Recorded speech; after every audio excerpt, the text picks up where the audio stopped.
प्यारे विद्यार्थियों नमस्कार। आज की कक्षा में हम रस के अवयव बिंदु पर चर्चा करेंगे। इससे पहले हम रस क्या है, रस की परिभाषा क्या है, रस किसे कहते हैं, इस पर चर्चा कर चुके हैं। किसी भी काव्य या नाटक को पढ़ने या देखने से जिस लोकोत्तर या अलौकिक आनंद की प्राप्ति होती है उसे हम रस कहते हैं। रस के अंगों पर आज की कक्षा में हम चर्चा करेंगे। रस के अवयव या रस के अंग कौन कौन से होते हैं और किसे रसावयव कहा जाता है। रस की सामग्री को रसावयव कहते हैं और ये पाठक या सहृदय को अनुभूति कराने में सहायक होते हैं। रस के अवयव या अंग 4 माने गए हैं: स्थायी भाव, विभाव, अनुभाव और संचारी भाव। सबसे पहला जो रस के अंगों की हम चर्चा करते हैं तो उसमें आता है स्थायी भाव। विद्यार्थी, जैसा कि इसके नाम से ही प्रतीत होता है, स्थायी भाव वे भाव हैं जो सहृदय सामाजिक के हृदय में वासना रूप में या बीज रूप में सदैव विद्यमान रहते हैं और अनुकूल परिस्थितियां पाकर जो रस रूप में परिणत हो जाते हैं उन्हें हम स्थायी भाव कहते हैं। स्थायी भाव जो है उनको रस की जड़ या मूल कहा जा सकता है, क्योंकि ये सहृदय सामाजिक के हृदय में सुषुप्त अवस्था में पड़े रहते हैं और जैसे ही अनुकूल परिस्थितियां प्राप्त होती हैं वैसे ही ये रस रूप में परिणत हो जाते हैं। और क्योंकि ये सहृदय सामाजिक के या पाठक के हृदय में स्थायी रूप से निवास करते हैं, स्थायी रूप से अंतःकरण में रहते हैं, इसलिए इन्हें स्थायी भाव की संज्ञा दी जाती है। और स्थायी इसलिए भी कहा जाता है क्योंकि कोई भी विरोधी या अवरोधी भाव इन्हें द्रोहित नहीं कर सकता। जिस प्रकार से एक कच्चा चावल होता है और पकने की प्रक्रिया से गुजरकर वह भोजन के रूप में हमारे समक्ष आता है और आस्वाद्य होता है, ठीक वैसे ही स्थायी भाव होते हैं जो अनुकूल परिस्थितियां पाकर रस के अन्य अंगों के सहयोग से मिलकर रस रूप में परिणत हो जाते हैं और उनका आस्वाद्य जो है वो पाठक या सहृदय उनका जो है रसास्वादन करता है, इसलिए इन्हें स्थायी भाव कहा जाता है। स्थायी भावों की संख्या विद्यार्थियों 9 मानी गई हैं: रति, हास, शोक, उत्साह, क्रोध, जुगुप्सा, विस्मय और निर्वेद। अगला जो हमारा रस का अंग है वह है विभाव। विभाव वी प्लस भाव, वी यानी कारण, वी का यहाँ अर्थ क्या है? कारण। तो वी प्लस भाव अर्थात भावों को उत्पन्न करने के कारण। तो भावों को उत्पन्न करने के जो कारण हैं उन्हें हम विभाव कहते हैं।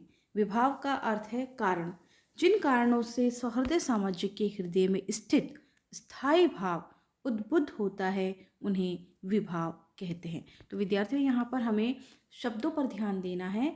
स्थायी भाव में स्थायी शब्द है, तो स्थायी जो भाव सहृदय सामाजिक के हृदय में स्थायी रूप से निवास करते हैं, स्थायी रूप से रहते हैं, उन्हें हम स्थायी भाव कहते हैं। दूसरा हमारा रस का अंग है विभाव, यानी कि भावों को उत्पन्न करने के कारण। तो जो भावों को उत्पन्न करने के जो कारण हैं उन्हें हम विभाव कहते हैं। विभाव भी 2 प्रकार के होते हैं: आलंबन विभाव और उद्दीपन विभाव। आलंबन विभाव जिसके कारण सहृदय के हृदय में स्थायी भाव उद्बुद्ध होता है उसे आलंबन विभाव कहते हैं। यानी कि जिनके कारण जो है सहृदय के हृदय में स्थायी भाव उद्बुद्ध होता है उन कारणों को आलंबन विभाव कहते हैं। दूसरी तरफ उद्दीपन विभाव जिनमें रति आदि स्थायी भावों को उद्दीप्त करने के कारणों को उद्दीपन विभाव के अंतर्गत माना जाता है। तीसरा रस का अंग है अनुभाव। अनु प्लस भाव, भावों के पीछे चलने वाली क्रियाएं अनुभाव कहलाती हैं। तो अनुभाव की जब हम बात करते हैं तो यहाँ पर विशेष ध्यान देना है अनु प्लस भाव। अनुभाव 2 शब्दों से मिलकर बना, अनु प्लस भाव। भावों की जो प्रकाशक जो क्रियाएं हैं वे क्रियाएं चाहे शारीरिक हो या मानसिक हो, उन शारीरिक या मानसिक क्रियाओं को जो भावों के पीछे चलती है उन्हें अनुभाव कहते हैं। स्थायी भावों के प्रकाशक आश्रय की शारीरिक चेष्टाओं को अनुभाव कहते हैं। ये भावों के बाद उत्पन्न होते हैं, इसलिए इन्हें अनुभाव कहते हैं। अनुभाव भी 4 प्रकार के होते हैं। प्रथम है कायिक या आंगिक अनुभाव, दूसरा है वाचिक अनुभाव, तीसरा आहार्य अनुभाव और चौथा है सात्विक अनुभाव। तो विद्यार्थियों, कायिक जो अनुभाव है उसके अंतर्गत आश्रय की जो है चेष्टाएं आती हैं। वहीं दूसरी तरफ वाचिक अनुभाव के अंतर्गत आश्रय की जो वाणी से संबंधित जो चेष्टाएं हैं वो हमारी वाचिक के अंतर्गत आती हैं। तीसरा आहार्य अनुभाव के अंतर्गत जो आश्रय और आलंबन है उनकी वेशभूषा, उनकी जो है वेशभूषा जो होती है उनको आहार्य अनुभाव के अंतर्गत सम्मिलित किया जाता है। और साथ ही हमारा जो चौथा अनुभाव है सात्विक अनुभाव है, जिसके अंतर्गत आश्रय की चेष्टाएं, ऐसी चेष्टाएं जो स्वतः ही हो जाती है, स्वाभाविक रूप से होती हैं, जिनमें कोई प्रयास नहीं करना पड़ता, जैसे कि रोमांचित हो जाना, स्वेद आ जाना, ये सारी क्रियाएं हमारी जो हैं वो सात्विक अनुभाव के अंतर्गत आती हैं। रस का चौथा जो अंग है वह है संचारी भाव या व्यभिचारी भाव।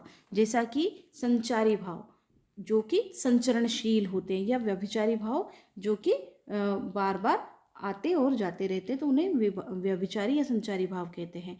तो संचारी भाव के अंतर्गत संचारी भाव ऐसे भाव जो निरंतर संचरणशील होते हैं, जिनमें कोई स्थायित्व नहीं होता, उन्हें हम संचारी भाव कहते हैं। तो रस निष्पत्ति के समय स्थायी भाव तो सदैव जागृत रहते हैं, पर बीच बीच में स्थायी भावों को पुष्ट करने के लिए अनेक भाव उठते और तिरोहित होते रहते हैं। इन्हें संचारी भाव कहते हैं।